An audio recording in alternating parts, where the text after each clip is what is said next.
Drinking this quick homemade drink in the evening time can stop insulin resistance, it can slow down the formation of visceral belly fat, and it can help you sleep like a baby. In this video, I'm going to teach you how to make this drink from simple things that are in your pantry and really inexpensive ingredients, and everything is rooted in science. First, we're going to talk about a few of the ingredients, the base or foundation of the drink that gives us a lot of insulin benefit and gives us overall mitochondrial benefits. Then, we're going to talk about a secret ingredient that is probably the most important piece because it helps us out with our detoxification pathways, which is a pathway that people don't realize plays a huge role in their mitochondrial health and their metabolism. And lastly, we'll talk about a couple different times that you can drink it. So let's go ahead and jump in. So there's 5 ingredients in this drink, but we'll talk about the first 4 right now. There's going to be simple apple cider vinegar, 2 tablespoons of it. And the reason that we're using apple cider vinegar is not because it slows gastric emptying and helps kind of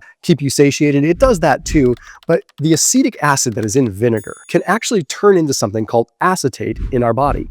And when that happens, it can enter into the mitochondria as an additional fuel source. And this can help reignite mitochondria that's not functioning very well and kind of turns it back on. When it turns it back on, it makes it so that that mitochondria is now capable of oxidizing fat and oxidizing that extra glucose that's floating around in your body. It's kickstarting it so that it might start working again. So apple cider vinegar is very powerful there. And at night, it has a lot of different benefits. It helps stabilize glucose so you sleep a little bit better.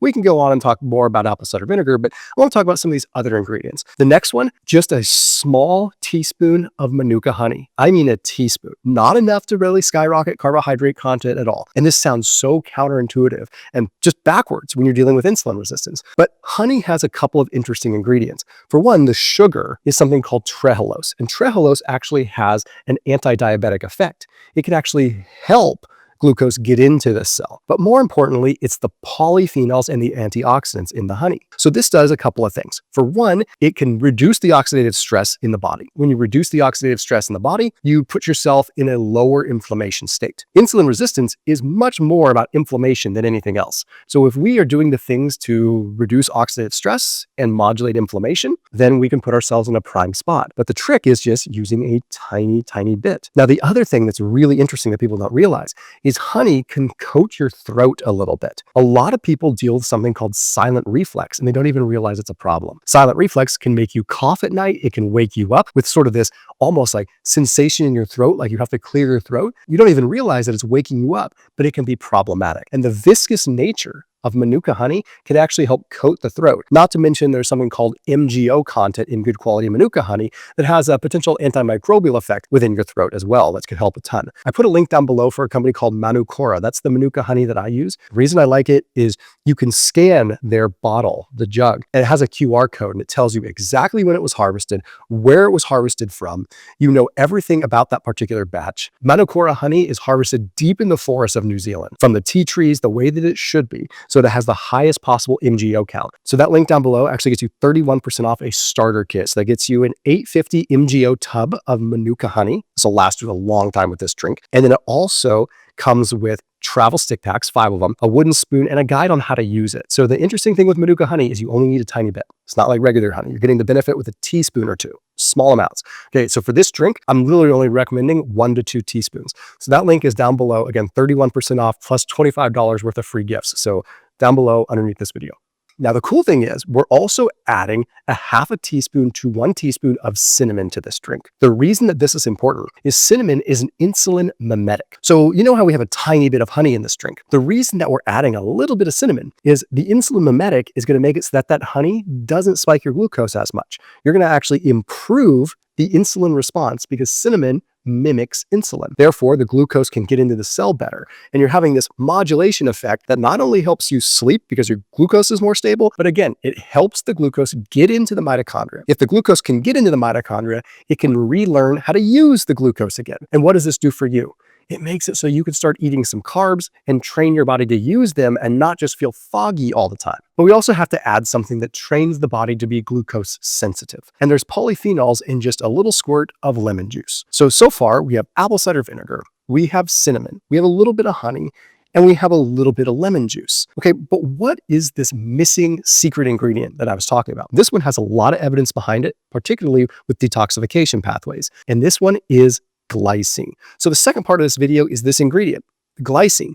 What can glycine do for insulin resistance? Well, there was a study published in PLOS 1, okay, that found that there was a negative association between low levels of glycine and insulin resistance. So basically, when levels of glycine were low, insulin resistance was higher. So investigators are like, well, what's going on here? So with another study, we found the mechanism. This study was published in Oxidative Medicine and Cellular Longevity. And what this one taught us was that when subjects consumed glycine, it increased glutathione, which I'll talk about in a second. Okay, it's a master detoxifying agent in the body. When glutathione increased, it seemed to decrease oxidative stress, which then decreased insulin resistance significantly. What does this mean for you? One of the reasons why people deal with mitochondrial dysfunction and insulin resistance is because our bodies are full of garbage from our environment, from our food, and from our stress. And part of our body's role is being able to detoxify that. The word detoxification gets thrown around a little too willy-nilly these days because it's not as simple as you might think. It's more about harnessing the power of our body's own internal defenses, right? So when we build glutathione, our body now has the ability to neutralize free radicals, process them, metabolize them, and most importantly, excrete them. So with this drink, we're adding 3 grams of glycine. So before I get into what glycine is doing, let's recap really quick what we have so far. We have glycine, we have apple cider vinegar, we have lemon juice, we have cinnamon, and we have honey in however much water tastes good. But why is glycine so important for glutathione? What they found is that it's like making a cake. If you have glutamate and cysteine, you're part of the way to making glutathione. But the rate limiting step, the rate limiting agent, the piece that makes it pivotal, that can't happen without it, is glycine. So if you're low in glycine, you can't make glutathione. Your body cannot go through its own detoxification process. Hence, what happens when we're nutrient deprived and exposed to toxins, it builds and builds and builds within our body because we don't even have the ability to flush it. You know what that feels like. Fatigued.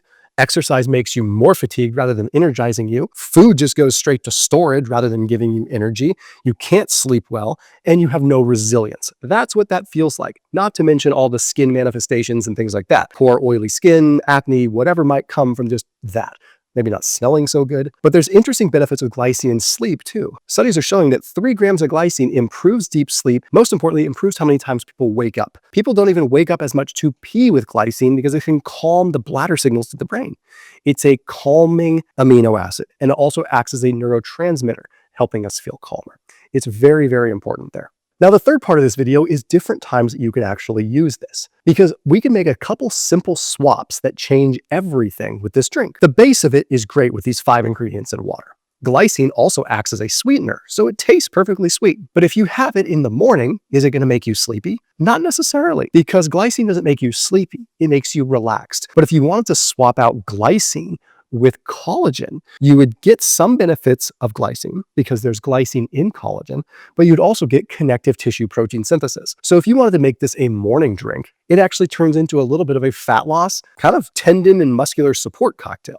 And you're still getting all the benefits. And you're getting the insulin mimetic effect that can keep your glucose stable throughout the day. So it feels entirely different there. And then if you wanted to have it at lunch, it would do a simple thing as well. It would help modulate the glucose from the lunch, because cinnamon is going to help lower your glucose. Even though you have honey in there, that is still going to help you out with the oxidative stress that can come from this. And then you're getting all the other benefits like glycine that can help combat oxidative stress and help detoxification pathways. And then apple cider vinegar delays gastric emptying. So the cool thing about this drink is, depending on when you drink it, it has different effects. But by far, the most profound and powerful way to take it is in the evening time. Now, I did a video here that talks about using apple cider vinegar in a strategic way for more fat loss and how it actually works even for the brain as well. It's a fascinating video, and it teaches you that it's not just a vinegar. It is a metabolic super hack. So that video is right here. Check it out. As always, I'll see you tomorrow.